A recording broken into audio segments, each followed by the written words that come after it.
The Bogosity Podcast, early and ad-free. Become a subscriber at Patreon, Subscribestar, or Discord. Use the links at donate.bogosity.tv. Welcome to the Bogosity Podcast for the week of December 15, 2024. The podcast that mutinied on the bounty.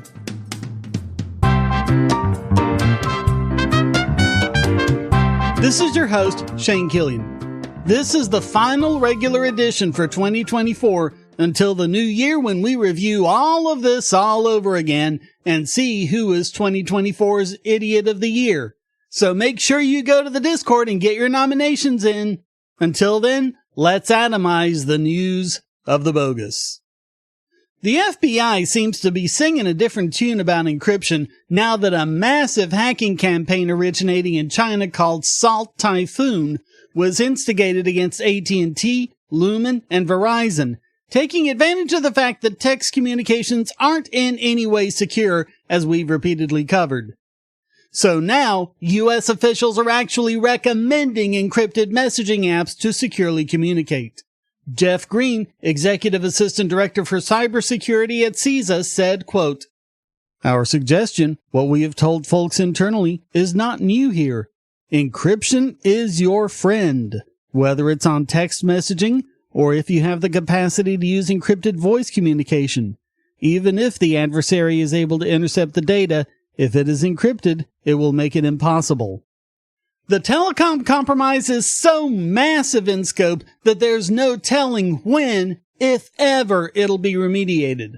The hackers got call records of which numbers called which other numbers and when, with all sorts of metadata attached. Ridiculously, the FBI says they're not going to notify people whose data was hacked.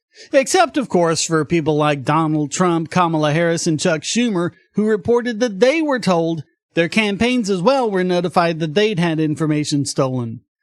The hackers also exploited the fact that telecoms under the Communications Assistance for Law Enforcement Act are required to be able to track people's communications. Is it time to say we told you so? Anyone's messages on secure apps like Signal were completely safe, and if you're using Google Messages or iMessage and the person on the other end was using the same app, they were protected. Gee, if only SMS and other cell communications had been allowed to be securely encrypted from the start, then all of our communications would have been just as secure as these. Now do you see what we were worried about? But the big problem is, although there are all these different apps, there's no standard, so both people have to be using the same app to be protected. We need strong encryption as standard between any two people, regardless of app, telco, or whatever. It's easy to do, government just needs to let us. This would have been completely and utterly prevented if we had been allowed to make strong encryption the default for all telecommunications. This is absolutely 100% the FBI's fault. And think of how much worse it could have been if they'd successfully gotten their backdoors into Signal, iMessage, and other secure apps. How many times did Apple get into a fight with law enforcement over that? Which is why it's absolutely insane that the FBI walked back their position. They released a statement saying, "Law enforcement supports strong, responsibly managed encryption. This encryption should be designed to protect people's privacy and also managed so U.S. tech companies can provide readable content in response to a lawful court order." Hey, morons! There's no way to do both! Did you not just learn that? Sorry, but math has not changed. Anything that lets the good guys see the content can let the bad guys see the content, as we've pointed out endlessly over and over and over again. FBI Director Christopher Wray said, quote, "The public should not have to choose between safe data and safe communities. We should be able to do both, and we can have both." The only way to have both is to make everyone safe from all prying eyes, including yours. This is just more of the false dilemma they keep bleeding. You cannot do one without the other. Quote, collecting the stuff, the evidence, is getting harder because so much of that evidence now lives in the digital realm. Terrorists, hackers, child predators, and more are taking advantage of end-to-end encryption to conceal their communications and illegal activities from us. Blah, blah, blah, going dark, blah, blah, blah. We've heard it before. Quote, unfortunately, this means that even when we have rock-solid legal process, a warrant issued by a judge, based on probable cause, the FBI and our partners often can obtain digital evidence, which makes it even harder for us to stop the bad guys. The reality is we have an entirely unfettered space that's completely beyond fully lawful access, a place where child predators, terrorists, and spies can conceal their communications and operate with impunity, and we've got to find a way to deal with that problem. Well, you could try, actual detective work, as we've also pointed out numerous times. What did you do before cell phones, when people just spoke to each other in a room that no one could listen into? Communications have been private from law enforcement since basically always. This is nothing new. It's just an excuse. And now it's inexcusable. We just saw, firsthand, clear as day, the consequences of doing things the way Ray and his ilk want to. Meta made the point well, quote, the level best way to protect and secure people's communications is end-to-end encryption. This recent attack makes that point incredibly clear, and we will continue to provide this technology to people who rely on WhatsApp. Of course, Ray is out of there come January, but I was trying to figure out where Trump's replacement, Kash Patel, stood on encryption. I couldn't find anything, but given the news that his messages were targeted by an Iranian cyberattack, he might be in as much of a position as anyone to realize how important strong encryption is. We can hope anyway. Sometimes you just have to stomp some skulls. From the mind of Mr. Dapperton, a game for the ages. In a world where a race of undead furries tries to take over the world's nuclear arsenal, one man must stop them. But which man? You choose. Dapperton. Elon. Not my Dogecoins. Joe. Build me back. Shapiro. My kippa's ruined. Or Don John. Ow, my ear. Forget those losers. You know you want to play as me, Lord Killian. That's right. You can stomp the skulls of those commie furries and save the universe as me. 7 complete different worlds with more coming all the time. Full controller support. You can even get eaten by a worm and pooped out into a furry cathedral. You know you want this game. Go to links.bogosity.tv/skullstompers and play Skull Stompers now.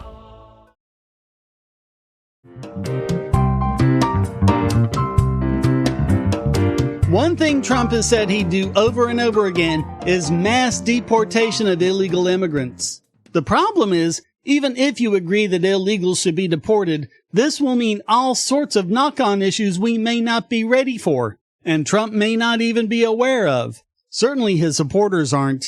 People who know history certainly are. During the Great Depression, the federal government didn't want braceros included in the New Deal social programs because they knew that that would tank the system.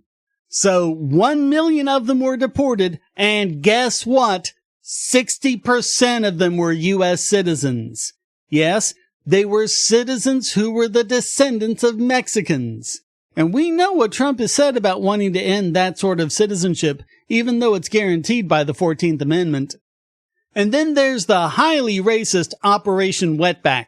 In conjunction with Mexican authorities, the Border Patrol used military techniques that ended up ensnaring many U.S. citizens. They may not have used the military against the people, but the effect was the same.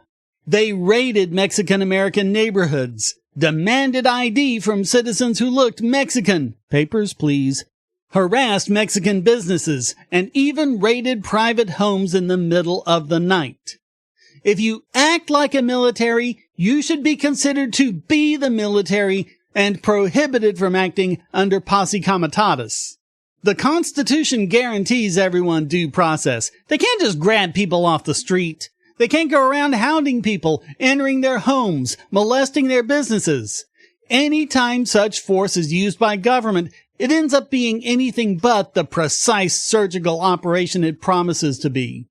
They will be able to conduct raids. They will engage in mass sweepings. And if you live in an area with illegals, that means you will be threatened with this too. Consider the reasons why our founders didn't want the military to be used domestically. And it doesn't matter that they just call themselves the FBI or CPB and not the Army or Marines. It's about what they do. And the founders didn't want them to do it domestically. And then there are a lot of other knock-on effects. Large amounts of farmland will die out. Food prices will rise even higher than they are now. We'll have fewer choices at the supermarket. The costs of everything from construction to childcare will go up as well. Trump's assurance that this will not happen relies on a fallacy I've debunked several times called lump of labor, where one person's job comes at the expense of another, and if you're unemployed, just put other people out of a job, immigrants, teenagers, minorities, whoever, and there will be jobs for you now. This was the idea that Thanos had. Destroy half the population, that's double the jobs and resources for everyone else. Sorry, but it doesn't work that way. And forget DOGE and downsizing government. Doing this would require doubling the Department of Homeland Security's 222,000 employees. That's a massive expansion of government, a significantly increased tax burden, and even more economic repression that always results from it. And let me remind you of something else. Despite the rhetoric from both sides, what we have now is not open borders, any more than we have drug legalization. What we are seeing with immigration is exactly the problems we're seeing caused by the drug war, which is exactly the problems caused by prohibition back when it was a thing. Make alcohol illegal, make fentanyl illegal, make Mexican immigration illegal, or at least extremely difficult. The same kind of thing always results from it. For some reason, we just won't learn.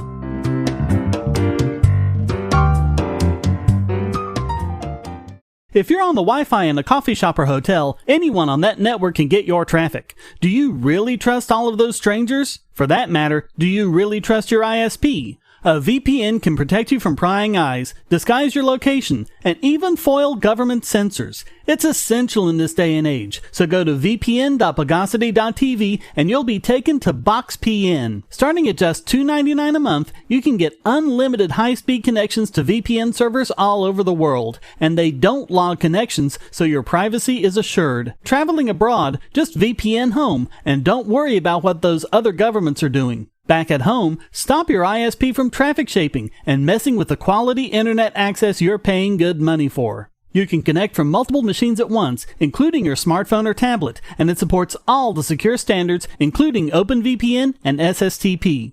Bypass censors and surveillance with your own secure VPN connection. Go to vpn.bogosity.tv.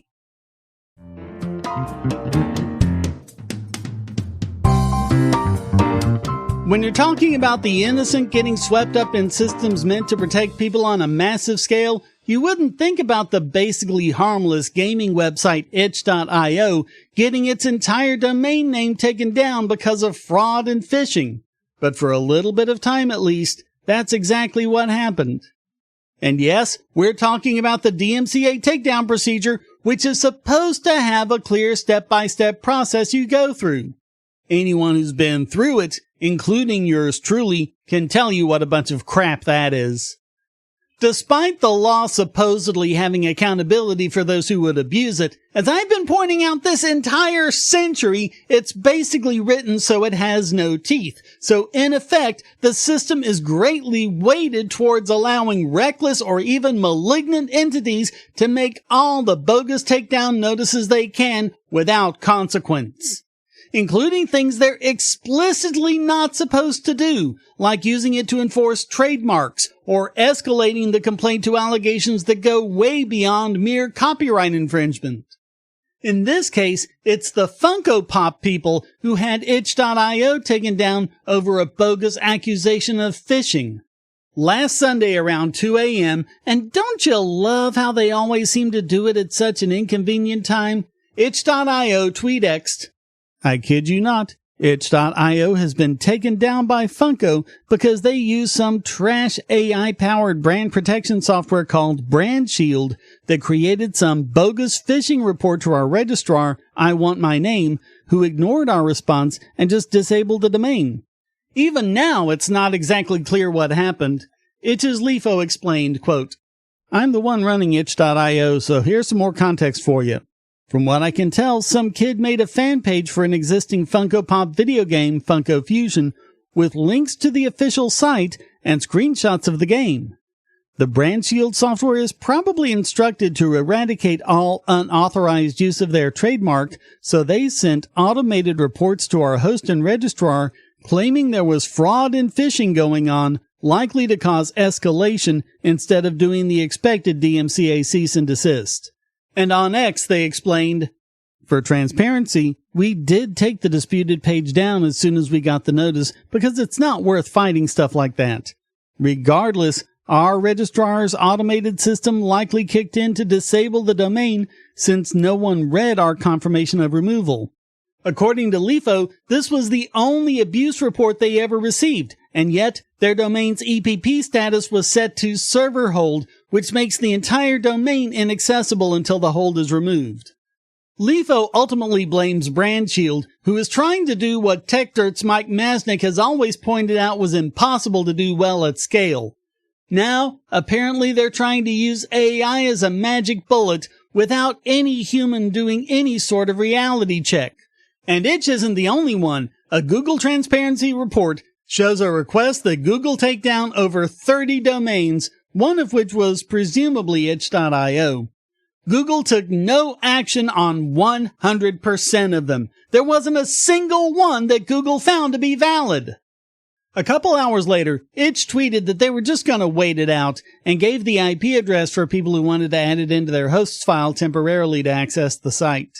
Finally, about 12 hours after the initial post, itch.io posted they were back up. And it wasn't until 4 hours after that Funko finally posted an explanation, quote, At Funko, we hold a deep respect and appreciation for indie games, indie gamers, and indie developers. We're fans of fans, and we love the creativity and passion that define the indie gaming community. Recently, one of our brand protection partners identified a page on itch.io imitating the Funko Fusion development website. A takedown request was issued to address this specific page.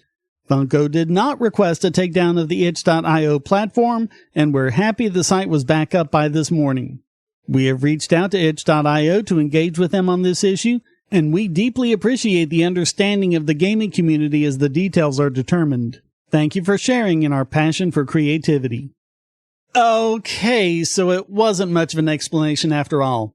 In fact, it got a community note saying, quote, The takedown request in question was a fraud and phishing report to the registrar instead of the more usual DMCA request, according to the person who runs Itch.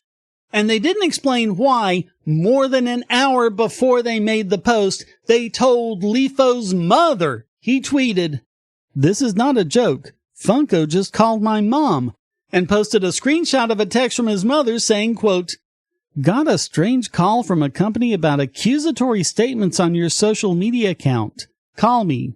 Come on, leave the guy's mother out of it. Still so many unanswered questions. Why take action against a fan site? How did the DMCA get used for a supposed trademark violation? How did it get escalated to an accusation of phishing? And why contact the guy's mother? It's always a mistake. It's always someone else's fault. And no one ever does anything to make sure it doesn't happen again. And also funny how it always keeps happening to the indies and never the big corporations, isn't it? Almost like that was by design.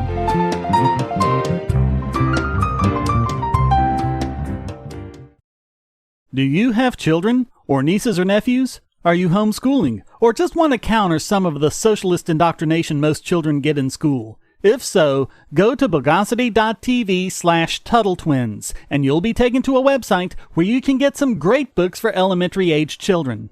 The Tuttle Twins books are books about liberty and free market economics that include children's versions of Bastiat's The Law, Leonard Read's I, Pencil, and Hayek's The Road to Serfdom, as well as books about the Federal Reserve and how regulations protect business cronies. They'll learn about the harm caused by eminent domain, or regulations passed in the name of safety, and fundamental concepts of liberty. And as you can see from the sample pages on the website, they're all easy to read and nicely illustrated. They're just $9.99 a piece, or get a special discount as well as free bonuses when you purchase all 5. You can even buy in bulk to donate to schools and local libraries. So get the Tuttle Twins books at Bogosity.tv/TuttleTwins.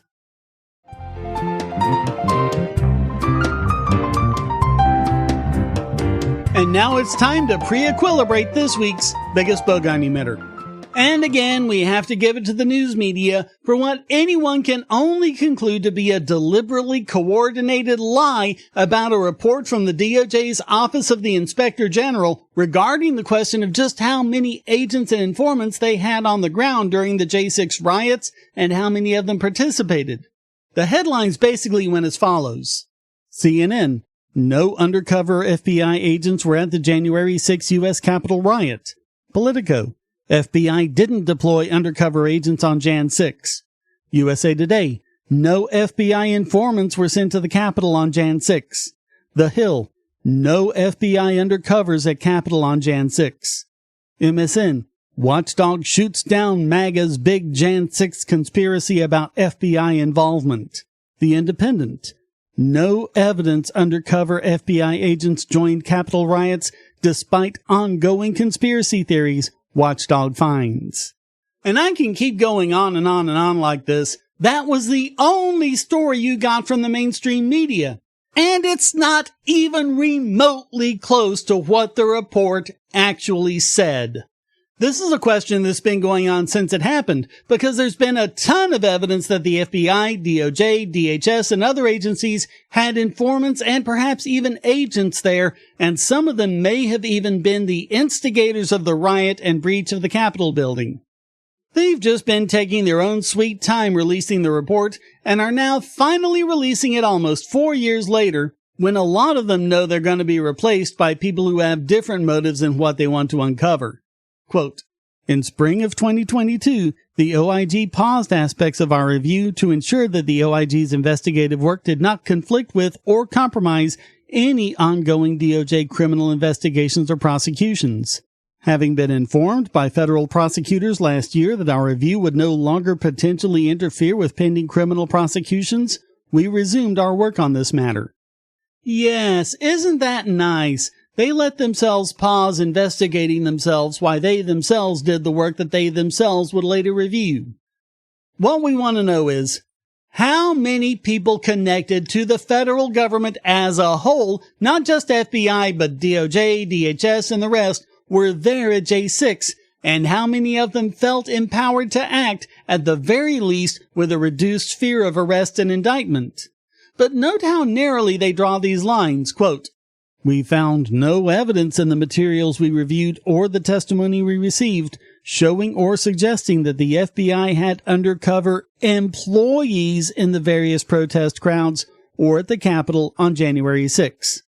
Yeah, but again, we don't just want this limited to employees, do we? By the way, employee clearly doesn't cover CHSs because they went on to say, quote, today's report also details our findings regarding FBI CHSs who were in Washington, D.C. on January 6. Our review determined that none of these FBI CHSs were authorized by the FBI to enter the Capitol or a restricted area or to otherwise break the law on January 6, nor was any CHS directed by the FBI to encourage others to commit illegal acts on January 6. Okay, so they weren't officially authorized or directed. But again, we don't want it limited to just that. We've seen over and over again the things government will do to cover their asses on things like this. Playing around with definitions, taking advantage of organizational details, or even just outright filling out false paperwork. And even at that, even given how narrowly all of this is drawn, the number of FBI CHSs that were involved with J6 is 26. 26! Last I checked, 26 is greater than none! Quote, 3 of those CHSs have been tasked by FBI field offices to report on specific domestic terrorism case subjects who were possibly attending the events of January 6. One of these 3 CHSs entered the Capitol during the riot. The other 2 entered the restricted area around the Capitol. As for the other 23, quote, we determined that these CHSs did so on their own initiative and were not tasked by FBI field offices to attend the events. Of these 23 CHSs, 3 CHSs entered the Capitol during the riot, and an additional 11 entered the restricted area around the Capitol. Right, they just did so on their own. How many times have we heard that? Of course, the real info is in the 88-page PDF file of the full report, which of course we don't have time to go over fully, but we'll hit some highlights. Check this out, quote, the Federal Bureau of Investigation and department prosecutors immediately began criminally investigating individuals who violated federal law in connection with the riot at the U.S. Capitol on January 6. The department, through the U.S. Attorney's Office for the District of Columbia, has reported that it has brought charges against over 1,500 individuals and described the January 6 investigations and prosecutions as having moved forward at an unprecedented speed and scale. Unprecedented speed and scale? What? It's been 4 years for 1,500 defendants. That's nothing. Even a small town does more than that, considering most of these are simple misdemeanor offenses, more than half of them plea deals. In any given quarter, New York City handles over 5,000 violent felonies, over 5,000 nonviolent felonies, and over 33,000 misdemeanors. This is the entire federal government. Why can't they handle 1,500 cases in 4 years? Listen to how they play with language, quote, none of these 3 FBI CHSs were authorized to enter a restricted area or to otherwise break the law on January 6. Authorized, as in like officially, with paperwork approved by higher-ups. But how many were informally told to? How many were just led to believe that if they did so, they would face no consequences? How many of them were told what to do with the same linguistic vagueness of a mafia boss trying to cover his ass? Quote, nor was any CHS directed by the FBI to encourage others to commit illegal acts on January 6. Same issue with the word directed. Quote, in addition to these 3 CHSs, we found that 23 other FBI CHSs were in D.C. on January 6 in connection with the events planned for January 6. None of these FBI CHSs were authorized to enter the Capitol or a restricted area, authorized again, or to otherwise break the law on January 6, nor was any CHS directed again, by the FBI to encourage others to commit illegal acts on January 6. Always remember, don't just concern yourself with what's being said. Look at what's not being said, because that, quite often, is where the truth really lies. Quote, 4 entered the Capitol during the riot. An additional 13 entered the restricted area around the Capitol, which was a security perimeter established in preparation for the January 6 electoral certification. And 9 neither entered a restricted area nor entered the Capitol or otherwise engaged in illegal activity. None of the CHSs who entered the Capitol or a restricted area has been prosecuted to date. Well, isn't that special? Sounds like they're above the law, doesn't it? I wonder what made them feel like they could behave this way and get away with it. I wonder how they did get away with it. When you have the pre-trial jailing and even solitary confinement of people who weren't even there, how do these active participants completely escape being one of the 1,500? Do you really not understand why so many of us have so many questions here? Even those of us who are in no way Trump supporters. And we're just in the first 5 pages. Oh, and just so we're clear, this is just the FBI. We know that DHS and other departments had either agents or CHSs in the crowd that day, but this report doesn't have anything to do with any of them. They even explained it. The U.S. Capitol Police reviewed the USCP. The Department of Defense OIG reviewed the DoD and the DC National Guard. The DHS OIG examined the role of the DHS. And the Department of Interior OIG reviewed the National Park Service and the U.S. Park Police. See how nicely compartmentalized it all is? So, even as little as they actually told us, which is next to nothing, they did tell us that the FBI had 26 CHSs in the crowd that participated in the event and entered either the Capitol or the restricted area. And the news media roundly kept saying it was none, repeated that, and poisoned the well on anyone saying otherwise, often giving the same lie verbatim as from other sources, which is pretty much proof positive of collusion. And so there's no possible way the news media could not be this week's biggest Bogon emitter.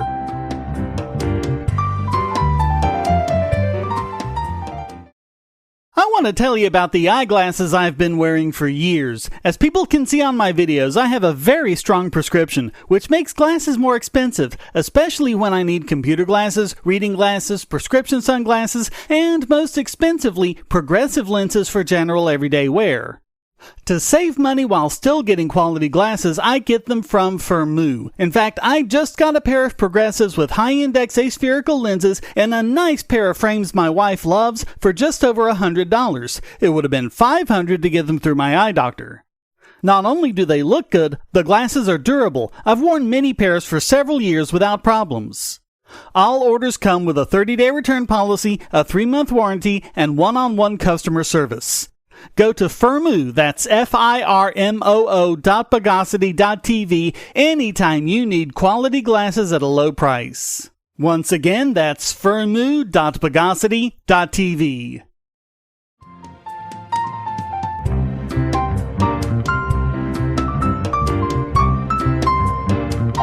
And now let's retropronate this week's Idiot Extraordinaire.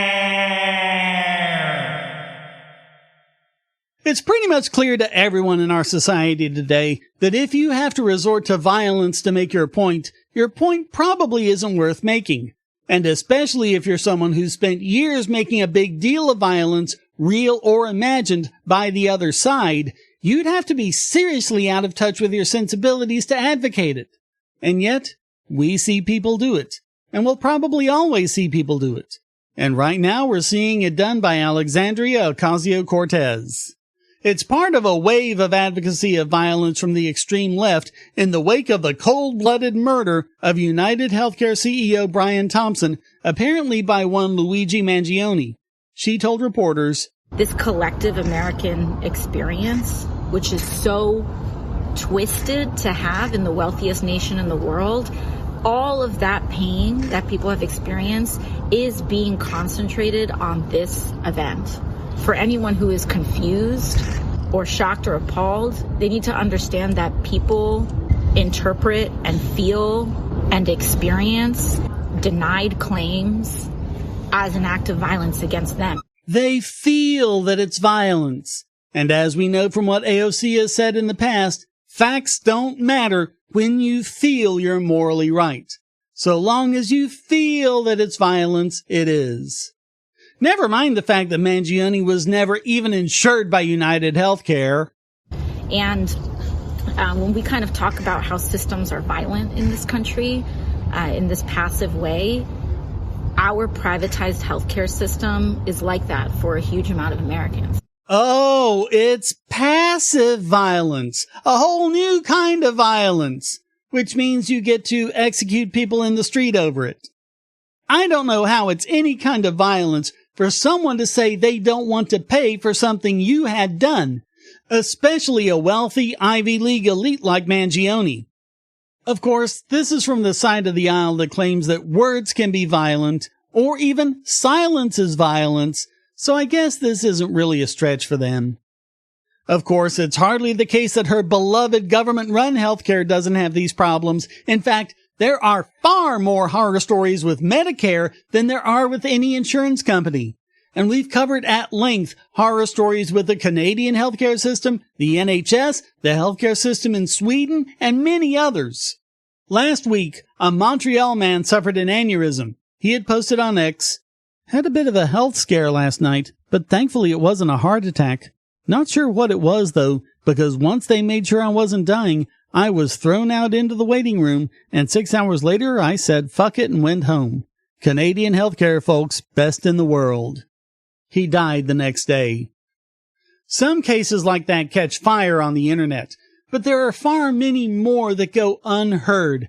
Cases where a person dies or has a condition that becomes inoperable during the time they're put on a long waiting list, as we've covered happens universally with government-run healthcare.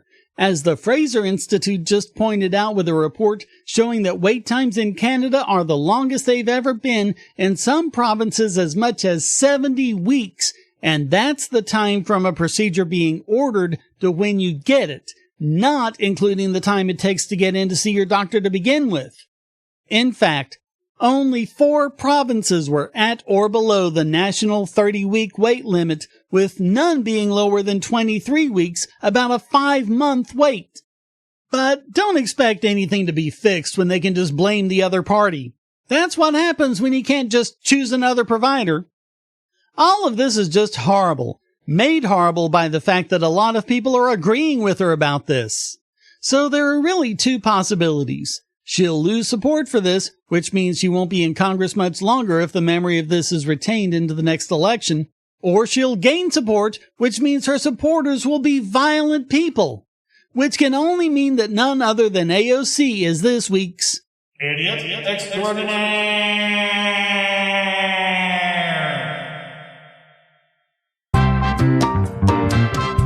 Well, that wraps up this. You know, I rather like the idea of being an outlaw legend. I'm sure a few grand tales about me wouldn't do any harm. Edition of the Bogosity podcast. I hope you enjoyed it. If you did, please go to donate.bogosity.tv for several ways to support, and discord.bogosity.tv to join the discussion.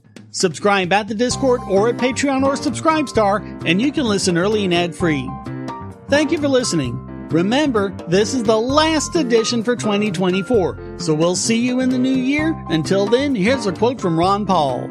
"It's easy to reject the initiation of violence against one's neighbor, but it's ironic that the people arbitrarily and freely anoint government officials with monopoly power to initiate violence against the American people practically at will." The Bogosity podcast is licensed under Creative Commons Attribution Non-Commercial No Derivatives 4.0 International License.